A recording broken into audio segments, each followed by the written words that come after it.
も勝つ。何としてでも生きる。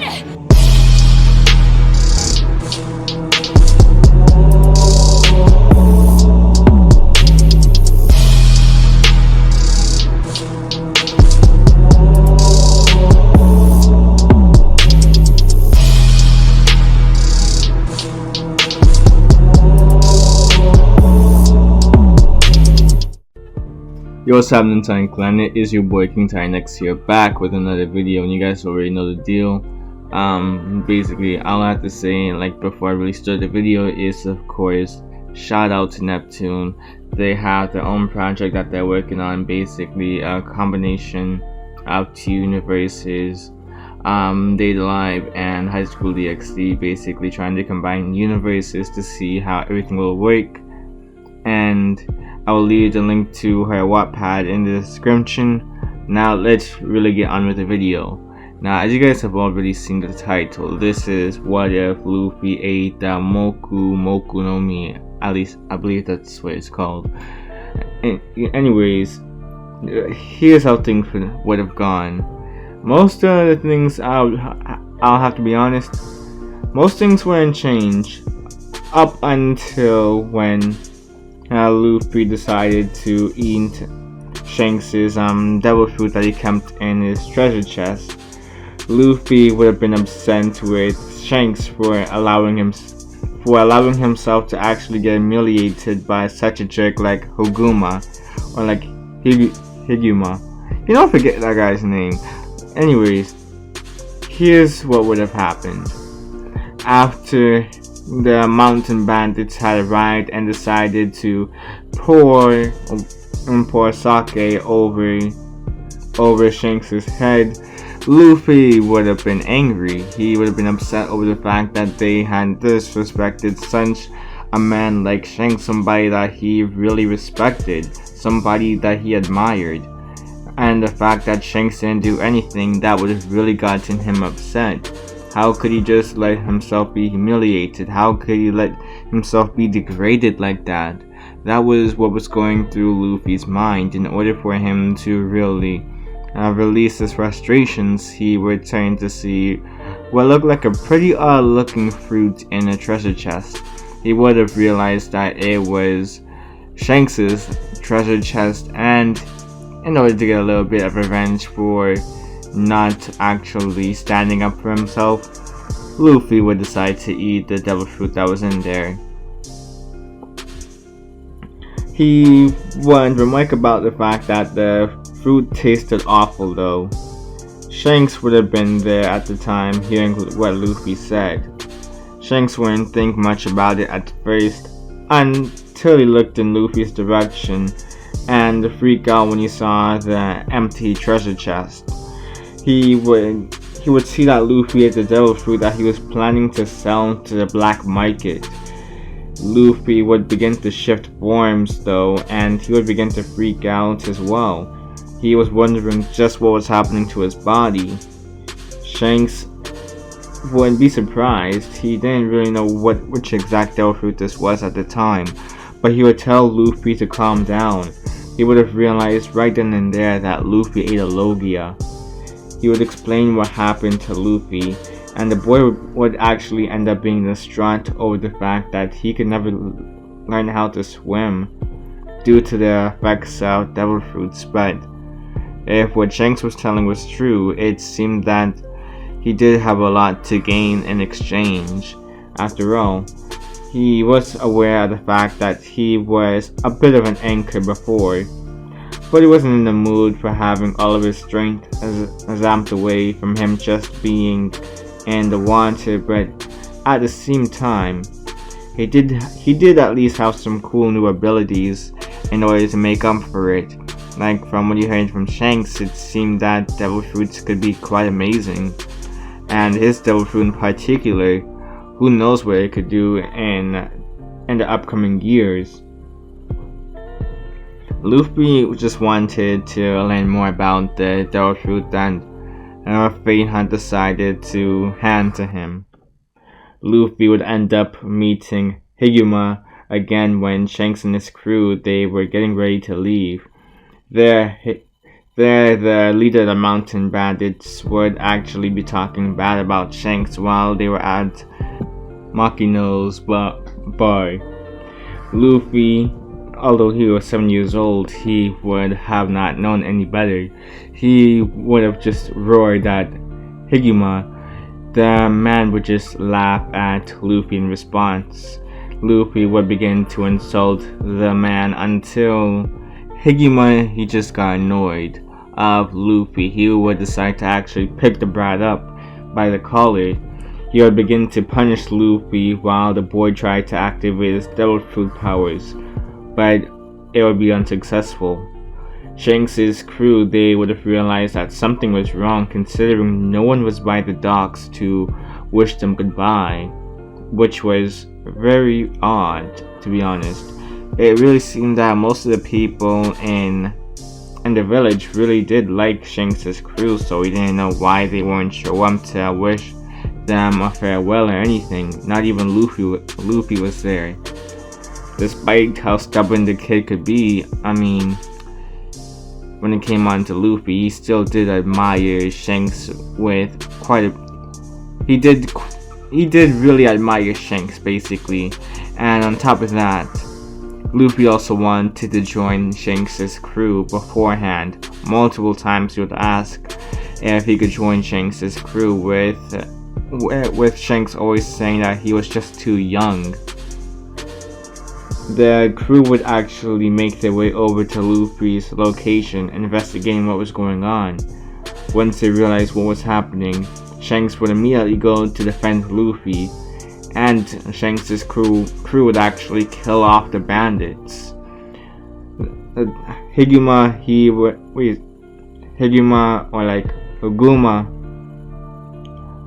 would realize his mistake at that moment, and he would try to flee. Shanks would holler over to Luffy though. He would mention the way for him to turn into the smoke form from the other day.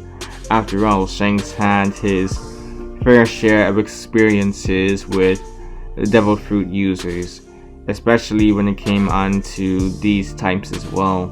And Logias, although they were rare, that didn't necessarily mean he had never came across any. Luffy would hear Shanks, and he would actually focus on the words that Shanks said. Luffy would be able to turn into a smoke form thanks to the red-haired pirate. Shanks would actually grab Higuma by the shoulder, giving it a tight squeeze once Luffy reformed, far out of reach of the bandit. Luffy would see Higuma be cut down by Shanks right after, leaving a permanent impression on the boy. Sometimes bloodshed was necessary. Shanks would kneel down and explain that the life of a pirate wasn't always going to be rainbows and sunshine. As a matter of fact, pirates were criminals in the eyes of the world government, so they had to fight every day to survive. Sometimes they would have to get blood on their hands too. Luffy would take this to heart from there on out, and Shanks would also request for Luffy to go into a smoke form. Luffy would oblige, only for Luffy to get hit by Shanks. Shanks would explain that just because Luffy could turn into an element, just because of the fact that Luffy ate a Logia, did not mean he was invincible.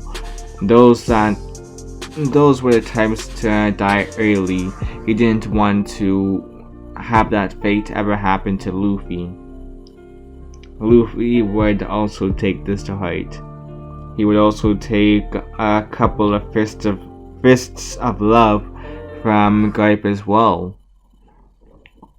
But over the years, Luffy would actually grow to become more confident in his abilities. The boy was getting a bit too cocky with his ability to become intangible to most people. So of course, Garp would usually be the one to actually humble the boy. By the time Luffy reached the age of 17, he would have had almost complete mastery of his devil fruit. His fighting style, it would be different from Smoker, who focused more on restraining people instead of fighting.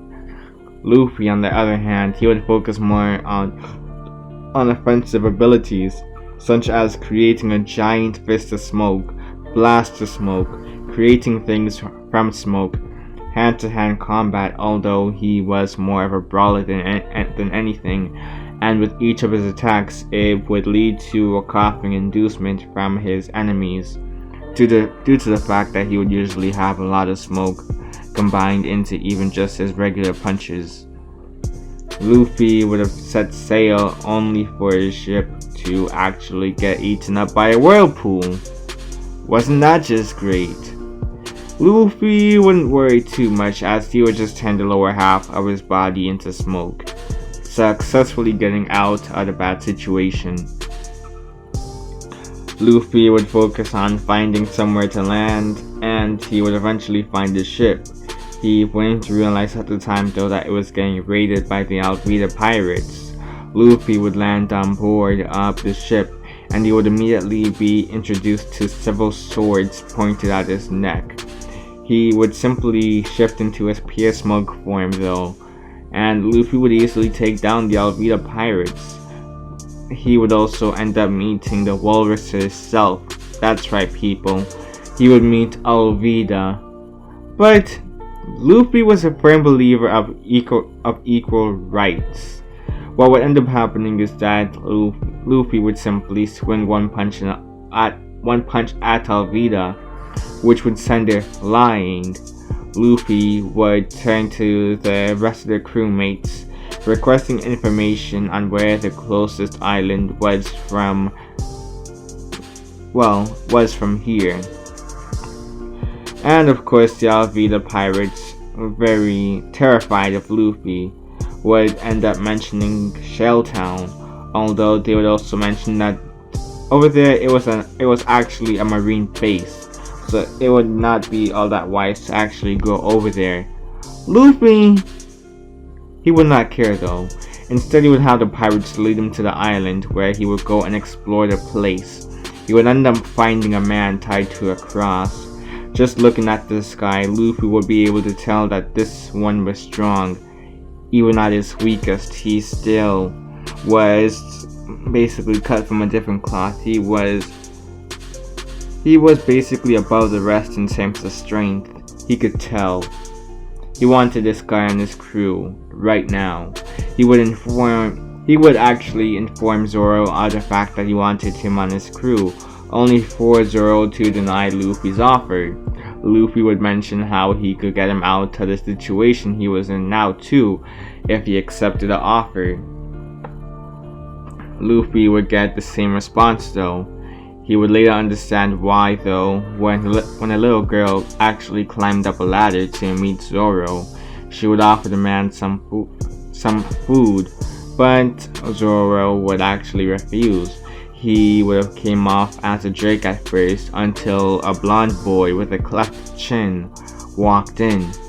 He would have had several marines with him at the time, and Luffy would have turned into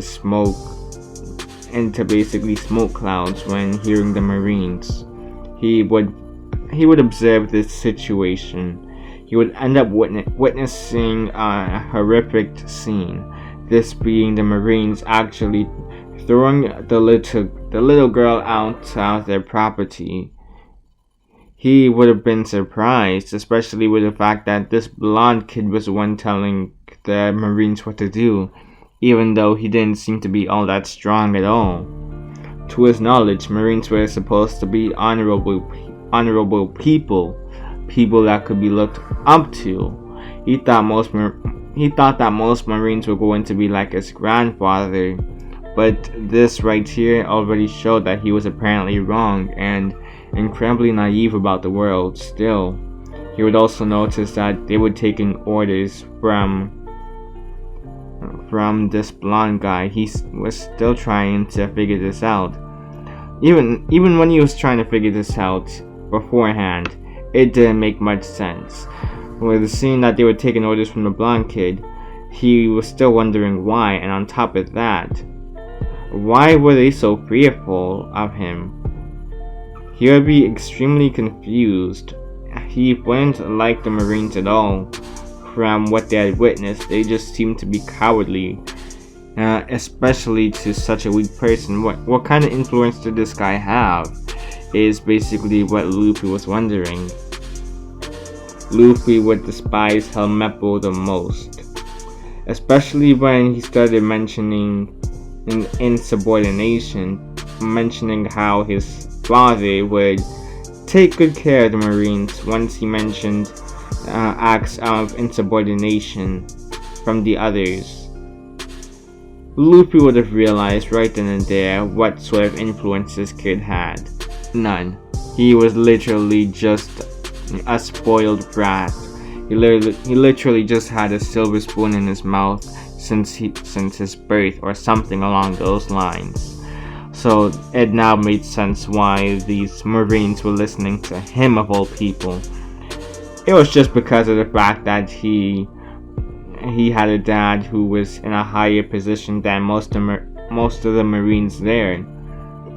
He would find that Zoro wasn't all that bad of a character though. He would actually see that he just wanted to protect the girl from the Marines. And Luffy would actually admire Zoro for that characteristic, or for that sort of protection that he had when it came onto that girl, even though it seemed like those two were not all that close. Luffy couldn't really tell. He needed to find out more information about this Zoro character. But from what he saw so far, he was a whole lot better than most of the Marines here. Luffy would make his way to a bar, ordering lunch. He would end up finding out though that the girl worked here, and that Zoro saved her from getting attacked by Helmeppo's wolves the other day.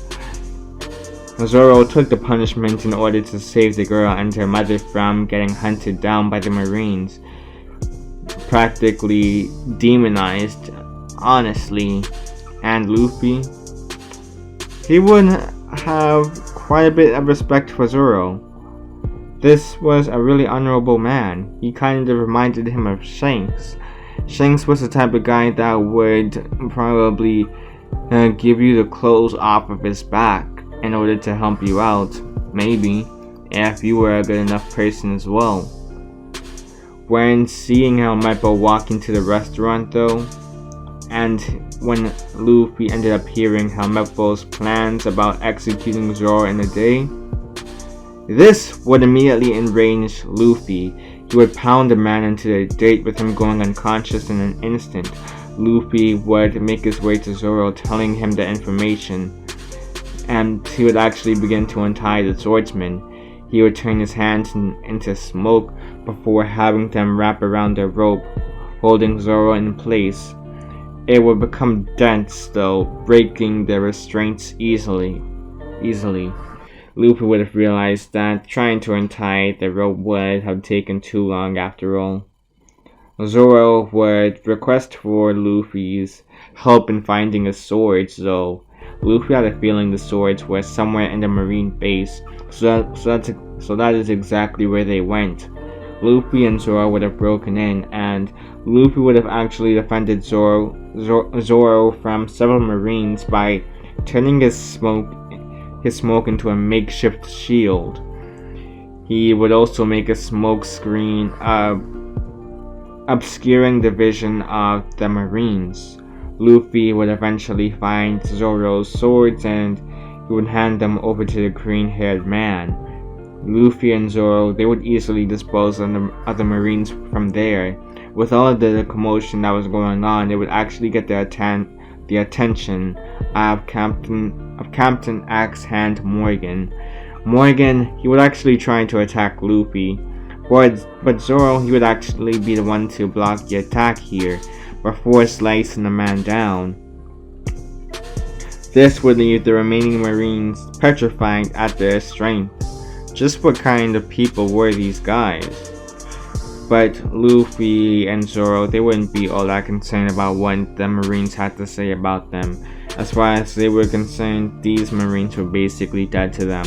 They would just stock up on supplies before they left, heading back onto Alvida's ship.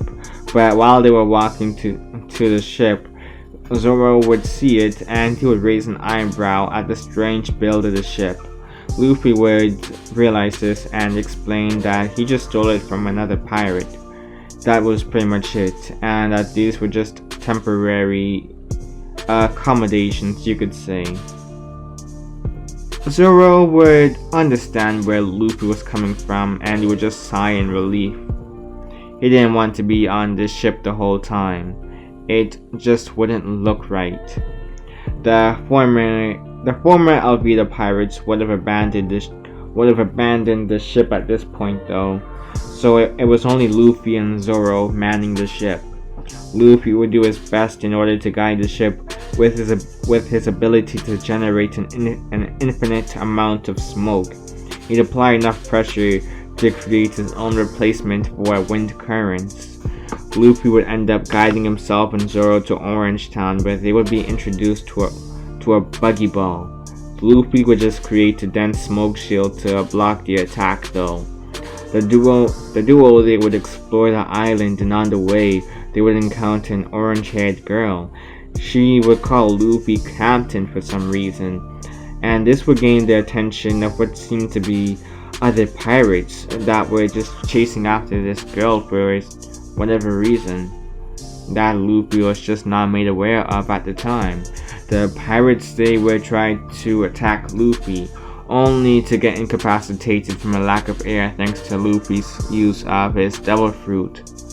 Luffy would hear about a guy named Buggy, and he would immediately remember how Shanks used to talk about this guy. He wanted to find out where the man was, and he would try his best in order to get some information out of some of the Buggy pirates.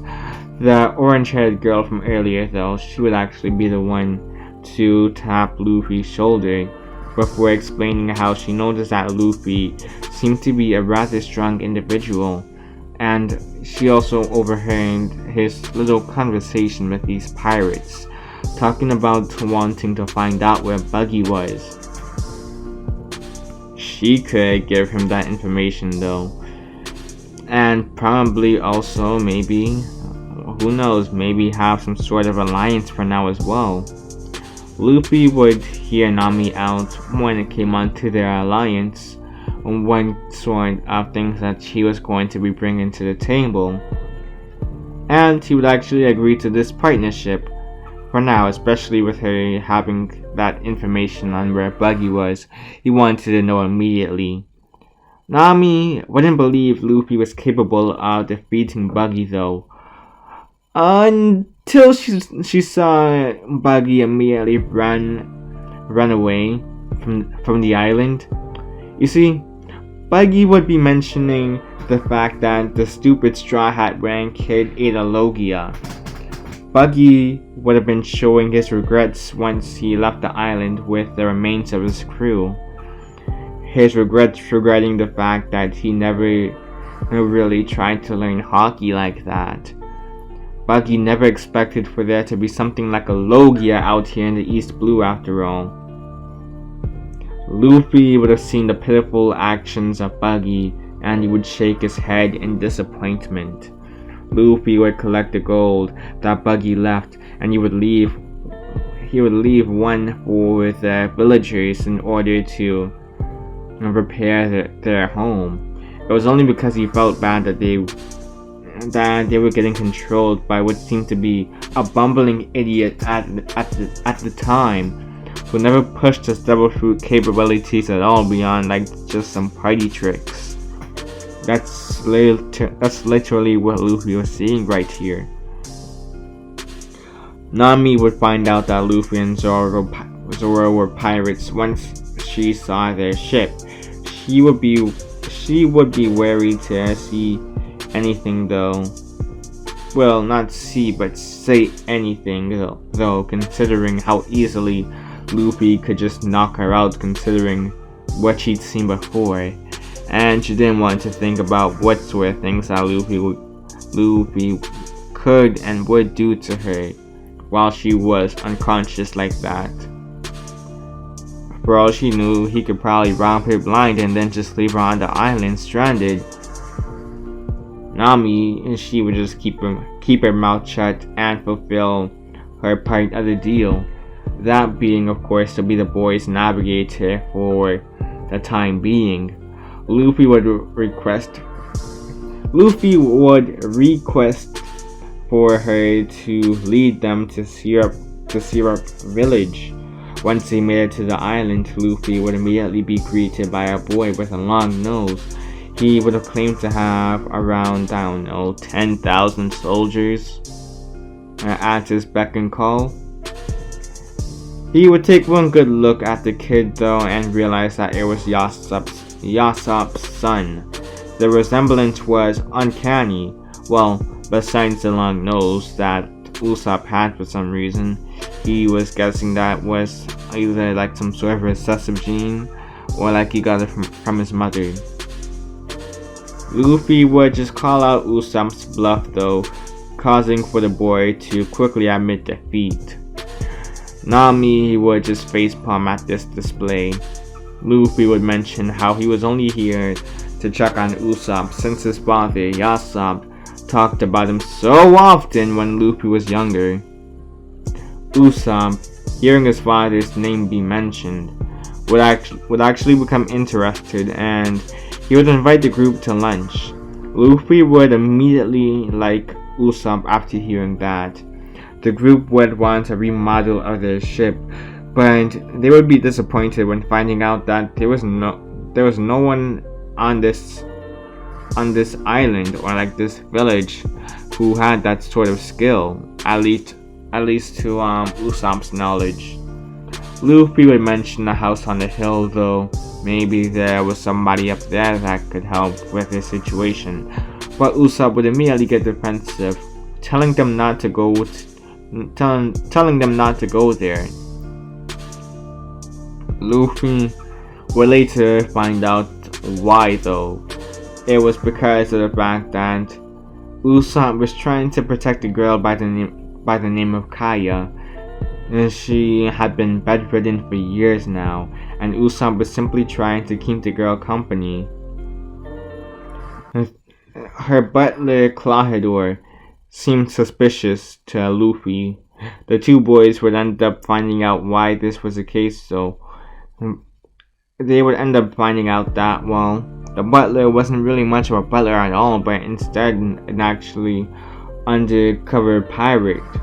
And his real name wasn't even Clawhador. His real name wasn't even Clawhador. His real name was Kuro, all the Black Cat Pirates. Luffy wouldn't fall here, avoiding any suspicion from Kuro. Usopp would do his best to set up traps from the night before, just for the Black Cat Pirates. This time around, the group they would come on the side Usopp has set up traps for. And in this timeline, what ended up happening is that most of the Black Cat Pirates, they would fall for said traps, getting taken down easily, simply through Usopp's tactics. Luffy would see this and he would be impressed. Very good. Usopp would worry about Kuro though, who managed to avoid his attacks. The look on his face showed that of agitation. Luffy would take care of Kuro though by turning into a vacuum of smoke. Luffy would incapacitate Kuro, but not before he sent a couple of blows towards the man's vital organ areas. Kuro would have been left unconscious from this as well. Luffy would have recruited Usopp into his team as a sniper after that day, and Luffy would have also gotten a new ship by the name of the Going Merry from Kaya and her other butler. Merry, I believe his name was. This butler though, he wasn't a pirate at all. Nah, he was actually a legit butler. He was even wounded by Kuro. He got caught up in Kuro's actions, and that's how he ended up getting mic'd. But as a way of thanking them for saving Kaya and everyone, he decided to give them the Going Merry. While everybody was on the ship, they would realize that they needed to come up with a Jolly Roger, and Usopp would attempt to create one in his likeness, only to get clobbered by the rest of the group. Usopp would then create a new one, though, in the likeness of Luffy. This time around, though, he would take on some of the smoke attributes that he had seen from Luffy when it came on to designing the Jolly Roger. It seemed as if halfway the Jolly Roger with a straw hat was shifting forms, with the other form being that of smoke. Luffy would look at this and he would realize that he liked it a lot. The newly formed pirates would end up encountering a marine ship being led by a pink-haired man with tan skin. He seemed cocky with how he waved them off, telling the other marines to just shoot them down, but Luffy would just grab the cannonball and chuck it right back at them. He would also make sure to turn his arm into smoke. The smoke would become incredibly dense, of course, when it came on to catching the cannonball.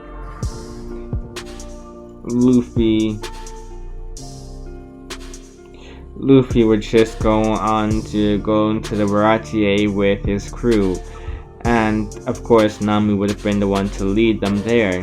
The group would meet a chef by the name of Sanji, who would be incredibly flirtatious with Nami. All the rest he treated like rubbish, though, for the most part. He would still take their orders, and of course a soaked up, drained male would enter the restaurant while Luffy was enjoying his meal. He would take a seat by a nearby table. He'd request for some food, and when the waiter was asking how he would be paying, he would just lift up his firearm, mentioning lead if they don't provide the food, and that like he demanded. In response, he would get beat down by said chef. Sanji would deliver Jin some food, though. He would even mention how nobody deserved to go out like that, go out dying from hunger. Luffy would have witnessed this, and he would have especially wanted Sanji on his crew. This guy was a good cook and he had a heart of humility. This guy actually had empathy for others.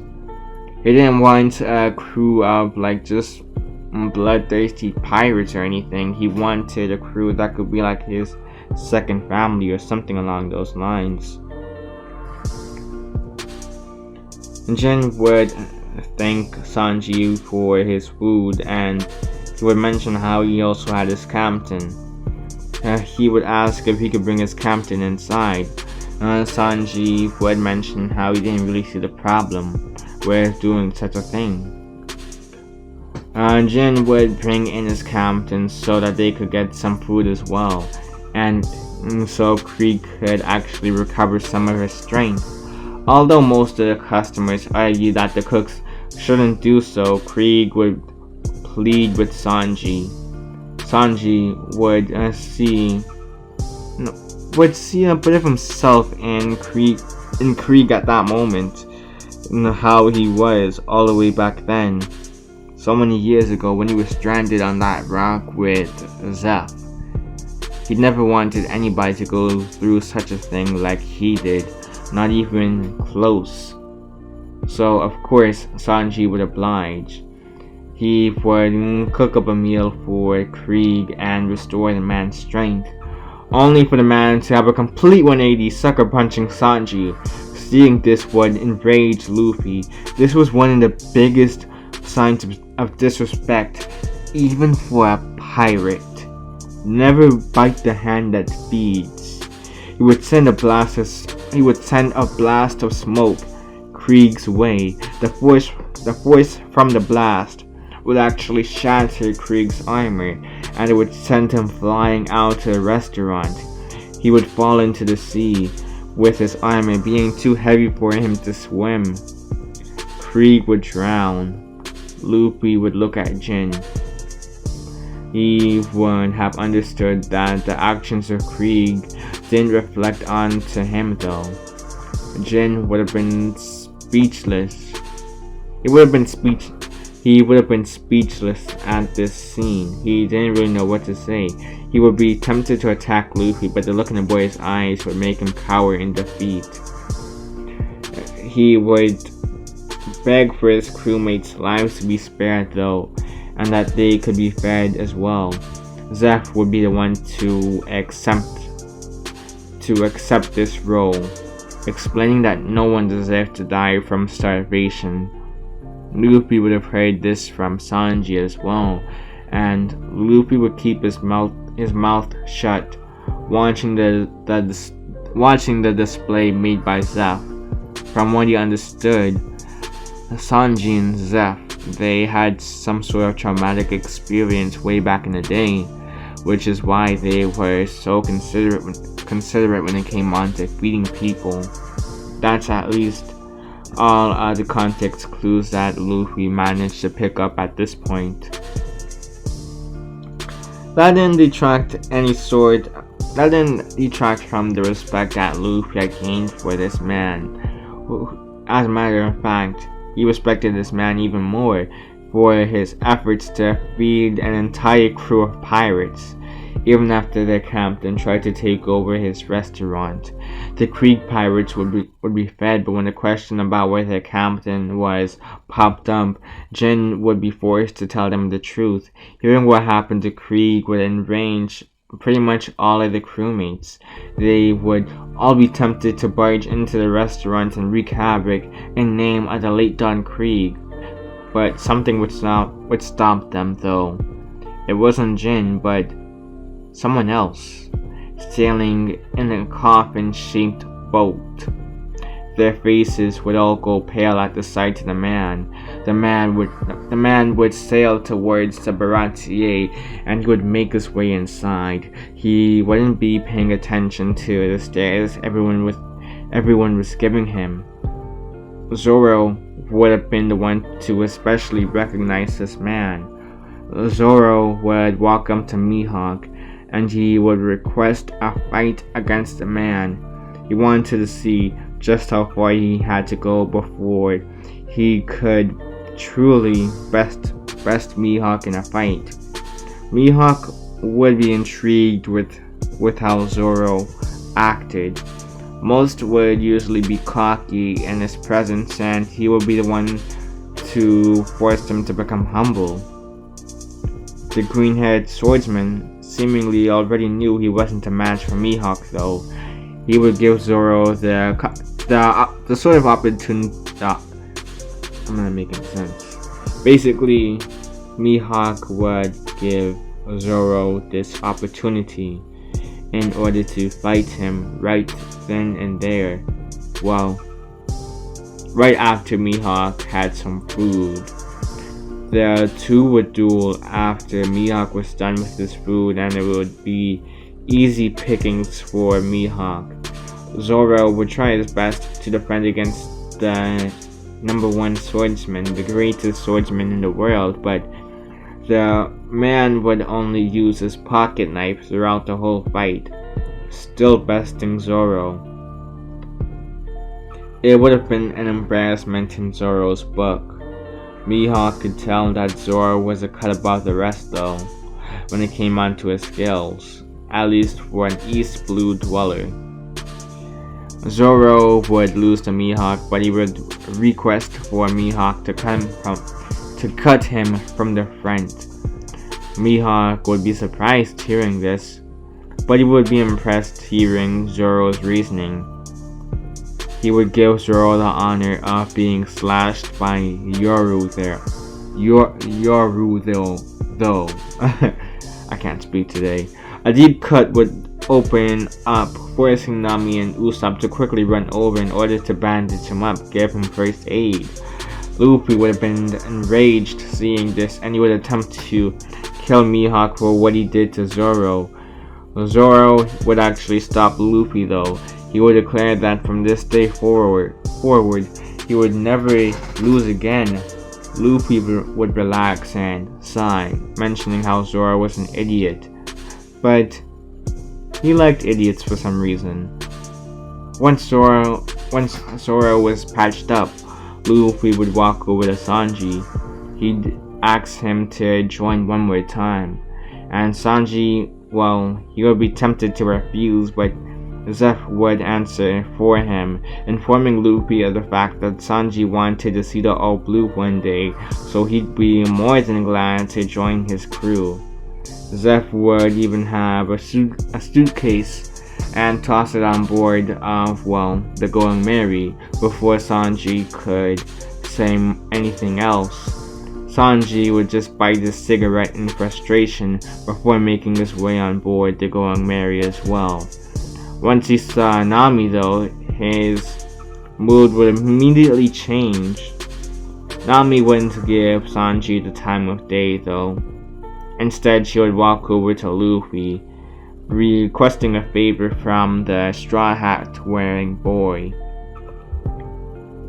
This being about her home village. Apparently it was being overrun by a fisherman pirate crew, and their captain was Arlong. He had basically forced her to work for him since she was a little kid. He even shot down her foster mother when they couldn't afford his taxes. Luffy would listen and request one thing from Nami in exchange beyond her undying loyalty to Luffy from now on. This being for him to claim Kokoyashi village as one of his territories. Nami would be hesitant at first, but she doubted that Luffy could be any worse than Arlong, so she would agree to his terms. After Nami gave the directions, the group would make their way to Kokoyashi village. Luffy wouldn't waste any time though. Luffy, Zoro, Sanji, and Usopp, they would immediately find the Arlong Park. Although Zoro would get lost on the way, Luffy would have to find and drag the green-haired pirate back to where the rest of the group was. As a result, they would barge into Arlong's base, and they would get the attention of all the fishermen there. Luffy would ask for Arlong, and as soon as Arlong stepped up, he would get punched by a fist made out of smoke. Arlong would cough up a storm from that one attack, but Luffy wouldn't be done there. No, Luffy would send out multiple attacks with each varying in density. Arlong wouldn't be able to tell which ones were real punches or smoke that just messed with his senses. Luffy would give Arlong zero breathing room here. Arlong would fall unconscious from the barrage of attacks and lack of oxygen. Zoro, Sanji, and Usopp, they would have finished off their enemies a couple minutes later as well. Luffy would have ended up declaring that Kokoyashi village was now his territory, and he would point over to the fishmen, mentioning that if they had a problem with that, they could probably fight him over it. Any that didn't, well, he would give them the option of living in peace with the humans or leaving Kokoyashi village, since he would have no problem killing them all off right here and now, after what the captain did to one of Luffy's crewmates. Some fishermen would attempt to fight Luffy, but they would get knocked out almost instantly. One of the Marines would have been watching, and he would actually report the situation to the HQ. He would report for a bounty to be made for this boy. The Marines would find out that Luffy had the Logia though, and there were other accounts of Luffy wreaking havoc in the East Blue. The original amount they would have given Luffy was 40 million berry for taking down Arlong and his crewmates so easily, but they would end up having to go back to the drawing board, reevaluating the amount they were giving him. The weasel-faced Marine would feel a tap on the shoulder. He would begin to sweat until he saw Nami. He would relax and declare his position as a marine captain to the girl. He would try to save face, only for Nami to call Zoro and Luffy over to where she was. She would inform them of how this was a marine that Arlong had been working with for so long now, for so many years. And Nezumi's face would pale hearing this. His vision was beginning to get foggy all of a sudden too. He would look down to see that Zoro had just impaled one of his swords through the man's chest. The Marines back at the HQ would hear Nezumi going silent and realize what just happened. They would begin calculating a bounty for Zoro too at this moment. Nami would end up visiting her sister, and she would collect the money that she had been saving up for years now to buy back the village from Arlong. And she could probably use it for something else now. Multiple maps would have also been taken from Arlong Pike that Nami created over the years before Luffy destroyed the place. Luffy would hand her the maps, telling her that she deserved to be the one to make the decision on what to do with these maps. Nami would have brought the money she saved up on board alongside the tangerine tree, and she would have stolen money from the villagers, of course. Though they still loved her, Luffy would laugh at her antics, and the group would have restocked on supplies when they made it to Log Town. While there, Luffy would actually bring Usopp to a specific store, though while at the place, Luffy would have Usopp invest in firearms. He had no problem with Usopp using a slingshot, but sometimes a firearm, it just would be better in getting the job done and at a faster rate. Usopp would go for a rifle after he saw the strength his other crewmates had shown back at Kobayashi Village. He had to keep up somehow. Zoro would have gotten his hands on a new blade after one had been shattered by Mihawk. It would have been a cursed blade though. Nami would use her money to go shopping. Sanji, he would just buy food. They wouldn't have to worry about Smokey here. He wasn't stationed in Log Town either. He was still a marine, but Luffy had the Moku no Mi here, so it wasn't as effective when it came on to capturing pirates before they made it to the Grand Line. Luffy would have had no issues here since Buggy was too scared to even hunt him down. Luffy and the rest of the crew, they would reunite at the Going Merry. Nami would compliment Usopp for finally getting something more befitting of a pirate. It looked good strapped to his back. Usopp would blush at the compliment, although he was still nervous about whenever he would use a gun. He never shot a real gun before, after all. Papers would fall on board while the group was making their way to Reverse Mountain. Two of the papers would stand out though. These papers were, well, bounty posters. Luffy would laugh in cheerfulness though when he saw his own bounty. He had a bounty of about 80 million berries. He found that to be pretty impressive for someone that hadn't even left the East Blue yet. Zoro also got a bounty, and his own was 50 million berries. It seemed that the government was really keeping track of them now. This officially confirmed that the government saw them as a threat. Luffy even saw that the government gave him a nickname too. He smiled seeing this name. His name, of course, being the White Plague, Straw Hat Luffy. And yeah, like that's basically all I have for right now, people. If you like the video, like, of course, if you like my content, hit that subscribe button and click the notification bell in order to see more of my content as well, and leave a comment maybe. But yeah, that is all for right now. Titan Clan, it is your boy King Titan X signing out. Peace.